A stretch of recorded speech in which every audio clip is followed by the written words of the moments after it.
Djamel Alam naît en Kabylie le 26 juillet 1947. Il fréquente le conservatoire de musique locale, puis part en 1967 à l'âge de 20 ans en France.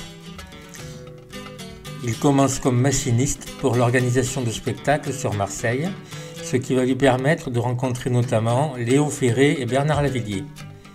Ce dernier va le pousser à monter sur Paris pour chanter dans des cabarets, et Claude Villers, animateur sur France Inter, va le remarquer et lui présenter le patron du label Escargot pour produire son premier disque. On est alors en 1976. Laissez-moi raconter exprime d'emblée la force des chansons de Djamel. Musicalement inspirée de la tradition chahabi, elle s'en éloigne grâce non seulement à une économie d'instruments, mais aussi à la modernité de ceux-ci, orgue, piano électrique, violon. Chantés en kabyle, sa langue maternelle, les titres sont traduits en arabe et en français. Dans le livret qui accompagne, il y a les disques. Djamel se souvient de son pays et nous emmène dans des ballades tantôt empreintes de tristesse, la mort, la guerre, tantôt d'espoir, son pays, la femme.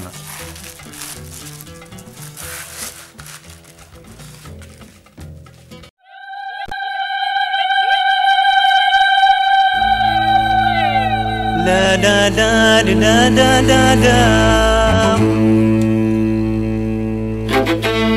la la la la la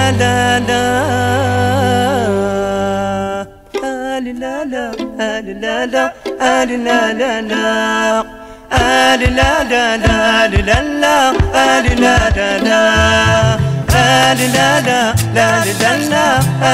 la la تدو غاد زقر غاسي وكذا غيثا والحملة ثقري دمرر ذا خفيف يتزطى سلوان الحناس الله الله الله الغالي الله.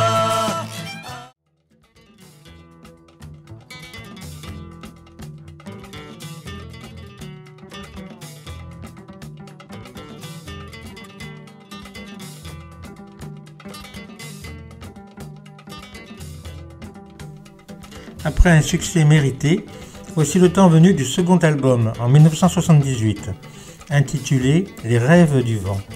Une fois de plus, le traditionnel côtoie la modernité, Alam, toujours entouré par beaucoup d'instrumentistes berbères, Karbakou, Derbouka, Bendir, Tar, Naï, Jembri, pose avec justesse sa voix au timbre chaleureux.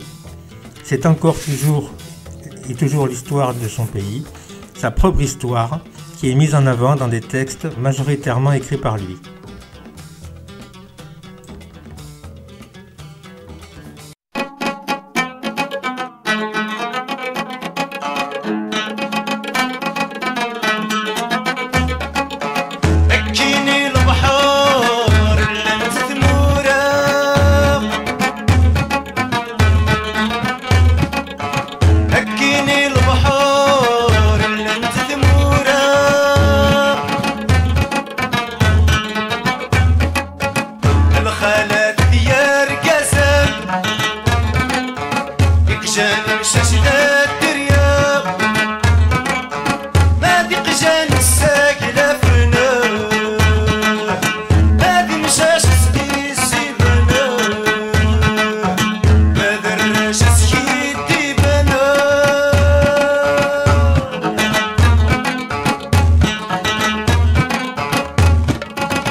En 1981, Slimane sort en 33 tours.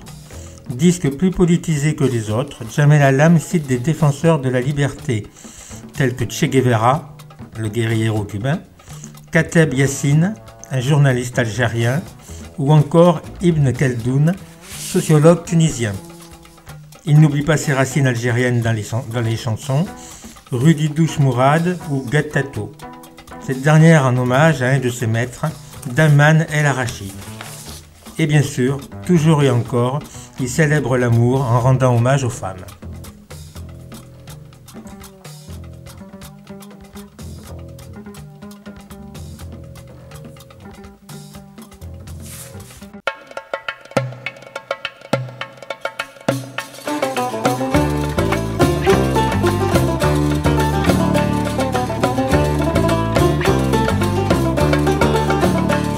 يلا فراس ثلا نواس كوكو قرمش في الكمية كوكو قرمش في الكمية أفراس يا عياق نواس ثحمى أنس قوم ذي ثور فتعسى أنس قوم ذي ثور فتعسى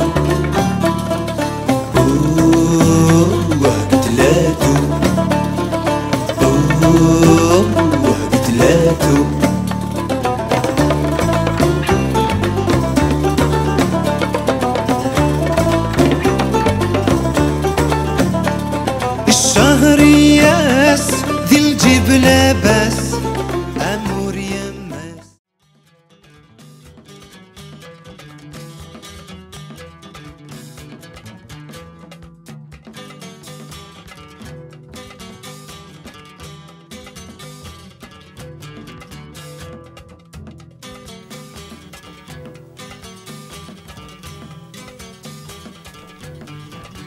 Salimo sort en 1985, non plus sur le label du début, Escargot, mais Celluloïd.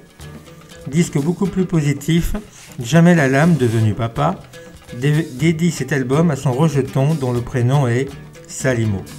Cela n'empêche pas de retrouver des textes amers sur la vie d'exil, Chetki, et la mort, comme la chanson Amrar. Chaque phase se terminant par un morceau instrumental.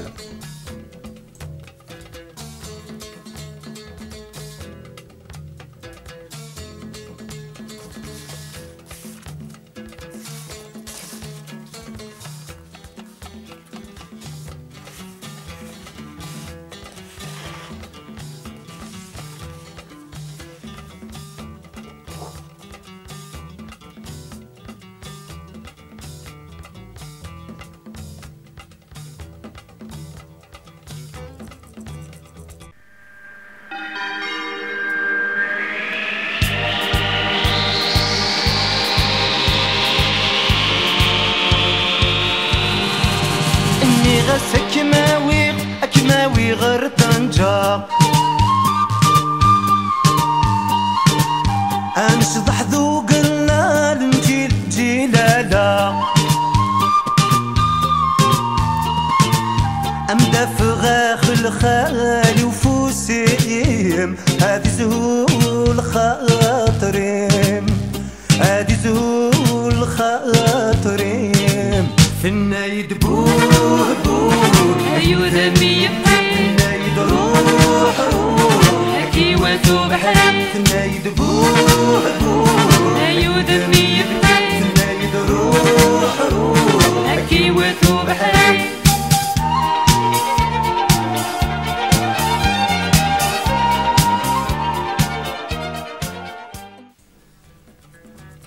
Une seule et unique compilation pour Jamel Alam. Dans la série Paroles et musique, sortie en 1981, elle reprend les extraits des 3 premiers albums, soit sa période Escargot. Durant les années 80, Jamel Alam va composer plusieurs musiques de films, et même être acteur. Puis il va partir durant quelques années en Algérie pour gérer un label afin de promouvoir de jeunes chanteurs et musiciens. Là, le projet sera abandonné suite aux émeutes de 1988 qui poussent Jamel à rentrer en France. De par son origine berbère, ses textes engagés et le fait qu'il a chanté des chansons en arabe, il va devenir persona non grata en Algérie. Quant à la France, elle l'a quelque peu oublié.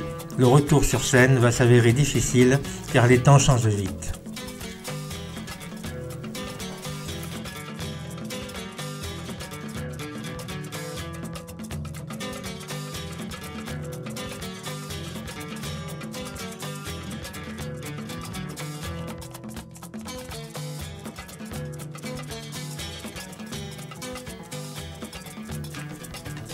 Dans les années 90, sortent 2 nouveaux albums uniquement sur support CD. Malud en 1992, au texte davantage politisé que ses albums précédents.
السود ذيب وعشاشي مركوك سذن عالصبا.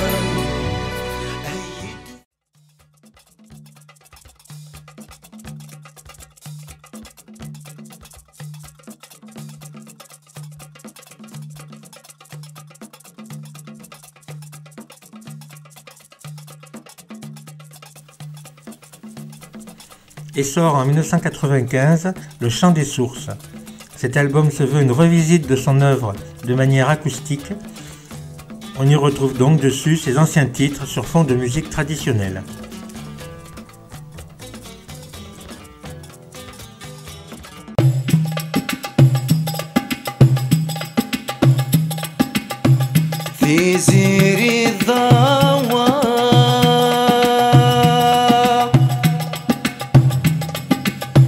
يما ذفيرام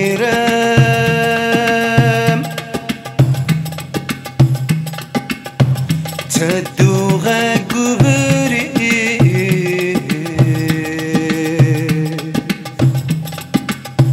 عصمت ذلام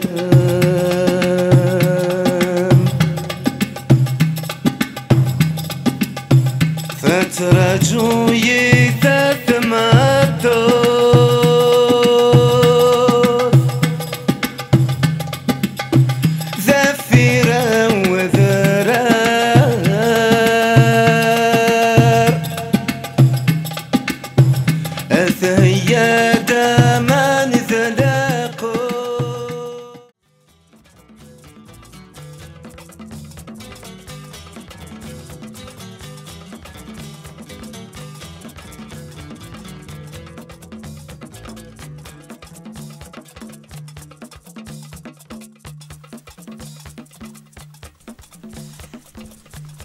Puis en 2001, Gouraya, son dernier album.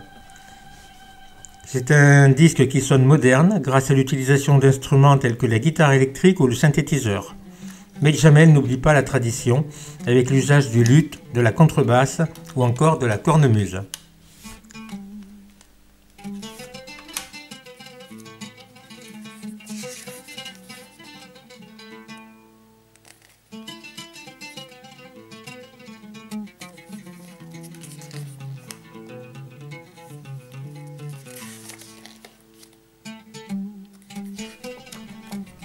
Ces 3 derniers albums resteront relativement confidentiels.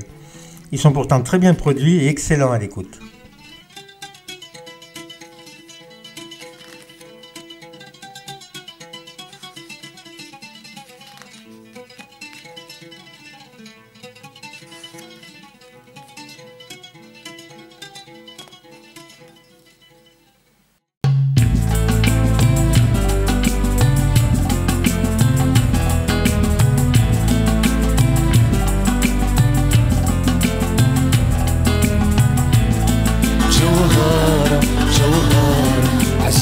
سمك غالي جوهرة جوهرة سكنها روحي وبالي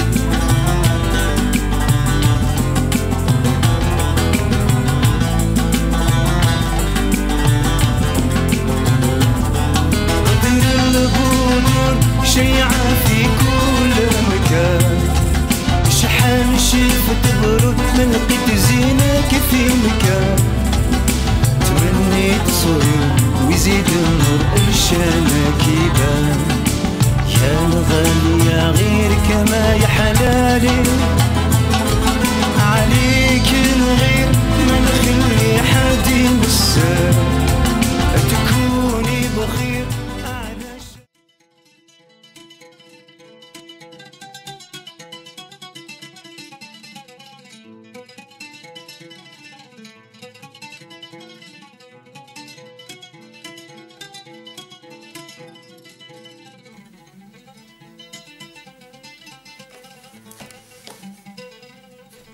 Pour ses 30 ans de carrière, une intégrale en 9 CD sort dans les années 2000, comportant des instrumentaux inédits.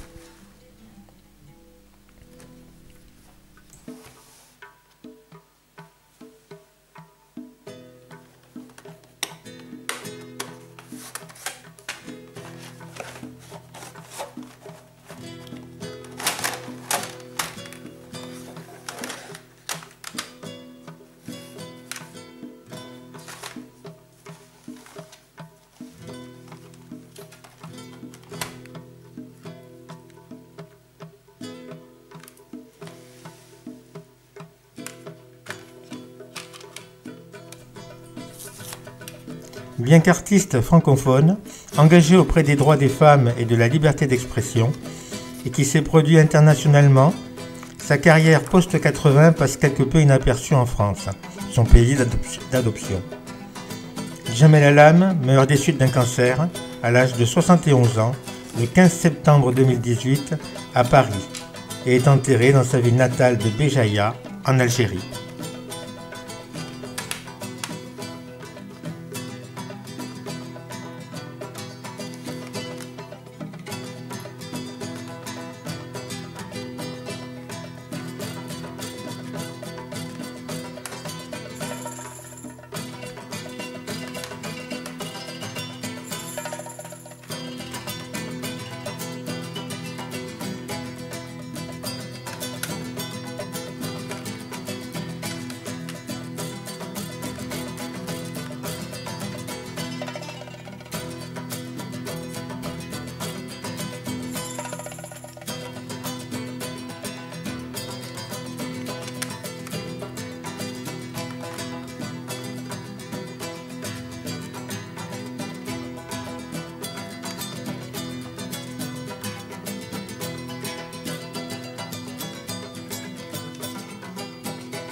Vos enfants ne sont pas vos enfants.